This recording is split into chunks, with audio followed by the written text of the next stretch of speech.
Brought to you by Agilus Diagnostics. Health test की बात आती है तो मैं भरोसा करता हूँ India largest diagnostics company Agilus diagnostics. खुद को टेस्ट करते रहो। भैया विनेश फोगाट, कांग्रेस की टिकट आपके क्षेत्र से, आपकी ये बहू भी हैं वो यहाँ कर आकी, आप लोग कैसे देखते हैं विनेश फोगाट को? बहुत बढ़िया नजरिए से देख रहे हैं जी। हमारा तो सौभाग्य है जी, जुलाना में को इंटरनेशनल प्लेयर को टिकट मिली है जी।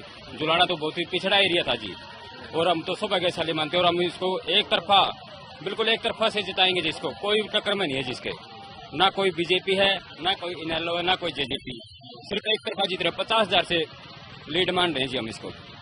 50,000 से लीड मान रहे। ताऊ, आपका क्या कहना है विनेश फोगाट कांग्रेस के टिकट पर? कांग्रेस की टिकट पर विनेश फोगाट अब अच्छे वोटों से जीतेगी। मैं अपना पंचायती आज में हमको राजनीतिक निभाई, सबने बेरा 2-3 बार सरपंच रहे गांव के, और 12 खाप के प्रधान रहे, ठीक। लेकिन मैं भगवान से प्रार्थना करता हूं अब सबसे ज्यादा वोटों में जुलाना से जीते है, और भूपेंद्र हुड्डा और दीपेंद्र हुड्डा जो है सीएम बने। तो मैं हल्के की तरफ से विश्वास दिलाता हूं, अगर मेरे ख्याल में तो जींद जिले में और तो खाटी लांदा नहीं, जींद जिले में सबसे ज्यादा वोटों से विनेश फोगाट जीतेगी। एक तरफा जीत होगी ताऊ, आपको लगता है एक तरफा जीत? हाँ, एक तरफा को थोड़ा बहुत मुकाबले में सबसे ज्यादा वोटों से जींद में जीतेगी, ये दावा है। मजबूती से इलेक्शन लड़ रही है, खिलाड़ी है, अंतर्राष्ट्रीय खिलाड़ी है, नाम है सारा देश में, और निष्पक्ष भावना से काम करेगी। मतलब इसका दिल हमने नजदीक से देख लिया इसको, इसमें कोई वो नहीं है, मतलब बहुत बढ़िया काम करेगी। अच्छा देखिए, आप लोग पहले विनेश फोगाट को एक खिलाड़ी के तौर पे जानते थे, ठीक है, अब विनेश फोगाट को आप एक पॉलिटिशियन के तौर पर जानते हैं। दोनों में क्या फर्क है? जब आप विनेश से पहले मिले जब वो मेडल लेकर आती थी, अब जब आप विनेश से मिले जब वो कांग्रेस की कैंडिडेट है। देखो, मैं भी प्रत्याशी के लिए नाम भर रखा था, मैंने भी सज्जन रेड डुईगरा गांव में मेरा नौगामा खाप का मैं प्रधान हूँ। देखो, इसके आते ही हमारे इतनी खुशी होगी कि सबको खुशी होगी, विनेश फोगाट जी हमारे दुलाना से लड़ेगी, हमारे को बहुत ज्यादा खुशी हुई है, और ये जीतेगी, अच्छे मार्जिन से जीतेगी। अच्छा, बीजेपी का कोई सीन ही नहीं है? नहीं, बीजेपी का कोई बाहर से आ रहा है, पलवल से कहीं से, बस का कोई जाती बाहर का कैंडिडेट। आप लाया जी, सफेदों से लाए, और सफेदों उसकी रिहाइश भी नहीं है, पलवल से है जी वो, सफेदों रिहाइश भी नहीं है, वो तो उसके दादा दादी रहा करते थे पहले, अब तो वो पलवल रहता है जी।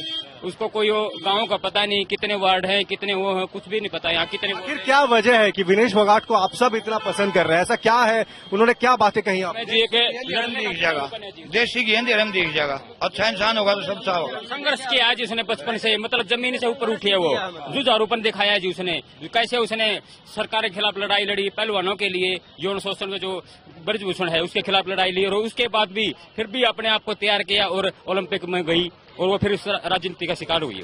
कुछ राजनीतिक ताकतों ने उस जो विनेश फोगाट को मेडल मिलना था वो भारत का ना समझ के विनेश फोगाट का समझ लिया, इसके साथ मतलब गलती की। 2 बड़े मुद्दे क्या हैं ताऊ? हरियाणा के 2 बड़े मुद्दे जिसके ऊपर में विनेश फोगाट चुनाव लड़ रही हैं, वो 2 बड़े मुद्दे आपको क्या लगता है? मुद्दे एक तो खिलाड़ियों को प्रोत्साहन देगी ये मुद्दा, या एक बेरोजगारी इतनी बढ़ रही है, पूछो ना, पीछे सरपंच पीटे, स्कूल देख लो, स्कूल में मास्टर नहीं है, मेडिकल में जाओ डॉक्टर नहीं है, भाई साहब मुद्दे ही मुद्दे हरियाणा में। तो ये तो आवाज नहीं उठाने दे रहे बीजेपी वाले, लेकिन अब बीजेपी वालों को पता लग गया पब्लिक आपके खिलाफ है, नाराज है, पब्लिक को बहुमत नहीं मिला, कुछ भी बहुत नीचे जाएगी पब्लिक, ये बीजेपी वाले।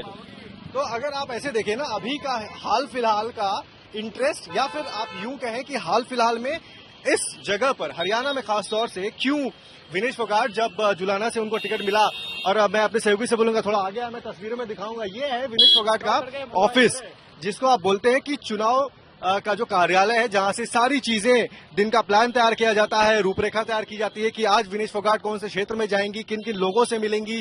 पहले जब विनेश फोगाट अपने ऑफिस पहुंचती हैं तो सीधा यहाँ पर जो लोग हैं उनसे मुलाकात करती हैं, दिन की प्लानिंग होती है, और जितने भी यहाँ पर लोग हैं मैंने देखा कि काफी सपोर्टिव भी नजर आ रहे हैं। तमाम और भी लोग हैं। भाई साहब, क्या नाम है आपका? नवीन सांगवान। नवीन जी, मैं अभी भी बाकी लोगों से पूछ रहा था कि 2 बड़े मुद्दे हरियाणा के और विनेश फोगाट का जन समर्थन, ये कैसे चला?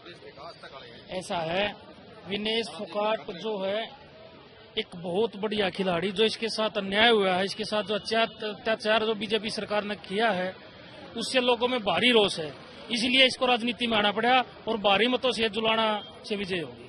अच्छा, तो आप ये कह रहे हैं कि इनके सामने, विनेश के सामने कोई है ही नहीं? नहीं, बिल्कुल कोई नहीं है, कोई पार्टी नहीं? कोई पार्टी नहीं है। अच्छा, हाँ, आपको भी ऐसे लगता है? बिल्कुल जी, बिल्कुल बिल्कुल। लेकिन क्या होंगे? जैसे विनेश फोगाट, अभी मैं सुन रहा था जब बैठी थी यहाँ पे, आप लोगों से बातचीत भी कर रही थी, वो बताने की कोशिश कर रही थी कि भाई मैं धीरे धीरे सीख रही हूँ, धीरे धीरे जान रही हूँ, लोगों को समझ रही हूँ, पहचान रही हूँ। आप लोगों के लिए ये चीज, विनेश की बात ये नहीं थी कि मैं लोगों को जान रही हूँ, क्योंकि विनेश एक ऐसा चेहरा, विनेश को तो सब जानते हैं, लेकिन जो यहाँ के लोकल वो लगा लो जो भी कार्यकर्ता थे, उन कार्यकर्ताओं को चेहरे से तो वो जान रही है, लेकिन वो बाई नेम नहीं जान रही थी। तो वहाँ पे ये लगन दिख रही ना कि मुझे अपने लोगों को जानना है। बिल्कुल बिल्कुल बिल्कुल जानना है, जानने की ललक है, और ये धीरे धीरे सब हो जाएगा। और रही बात है, क्योंकि विनेश एक ऐसा चेहरा है जिसने पूरे विश्व में भारत का नाम रोशन किया, इस बात में कोई अतिशयोक्ति नहीं है, लेकिन सरकार ने या खासकर हमें नाम ले जिसने भी इनके साथ अत्याचार किया, तो लोगों के अंदर एक रोष है कि भाई हम कानूनी रूप से उन लोगों का कुछ नहीं कर सके, लेकिन ये मत तो लोगों के हाथ में है। मत बताइए, लोग से जो है ये लोग इस बात का जवाब देंगे। अब ठीक है, किसान का प्रोटेस्ट, आप इसको एक बड़ा मुद्दा मानते हैं इस चुनाव में? दूसरा बेरोजगारी, क्या मानते हैं इसको मुद्दा? यहाँ लोकल क्या बड़े मुद्दे हैं? ये तो चलिए राष्ट्रीय स्तर के भी मुद्दे रहे हैं, इसको हमने लोकसभा चुनाव में भी देखा है इसका असर, लेकिन यहाँ जमीनी स्तर पर क्या बड़े मुद्दे हैं जिनको विनेश लेकर आगे चलेंगे? जमीनी स्तर पर जो सबसे बड़ा मुद्दा है वो है पानी को लेकर के। जुलाना एक ऐसा क्षेत्र है जिसमें जल भराव की भी स्थिति है, और जल भराव के साथ साथ पीने के पानी की भी कमी है। तो और शिक्षा, कोई ऐसा शैक्षणिक कोई ऐसा संस्थान नहीं है जो बच्चे अच्छी तरह की शिक्षा यहाँ ले सकें। तो और स्वास्थ्य है ना कोई ऐसा, क्योंकि किसी भी व्यक्ति को अगर कोई बीमारी हो जाती है पीजीआई रोहतक या खानपुर जाना पड़ता है। तो ये हमारे सामने शिक्षा की, स्वास्थ्य की, बेरोजगारी की और पीने के पानी की, ये 4 मुद्दे जो है सबसे बड़े रहेंगे। विनेश के अगर 5 मुद्दों की बात की जाए जो उन्होंने बोला होगा आम जनता को या बोल रही होंगी कि मैं इन चीजों पे काम करूंगी, वो क्या है? वो अभी मैंने बताया, शिक्षा का, स्वास्थ्य का और खेल का, और जुलाने के विकास का। जुलाने का विकास कब होगा? जुलाने के अंदर अगर शिक्षा, स्वास्थ्य, बेरोजगारी दूर होगी तो अपने आप विकास होगा। सही बात।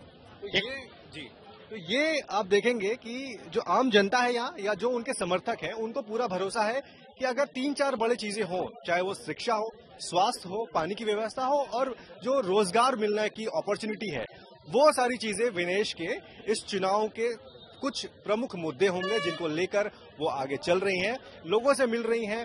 जो आप कह सकते हैं कि 1-on-1 जो बातें होती हैं, अपनी चीजों को समझाना, वो विनेश फोगाट का चल रहा है। चुनाव अब ज्यादा दूर नहीं है, लेकिन हाँ, यहाँ हरियाणा में खासतौर से यहाँ जहां हम जुलाना में खड़े हैं, यहाँ पूरा समर्थन विनेश फोगाट के पक्ष में ही जाता हुआ नजर आ रहा है।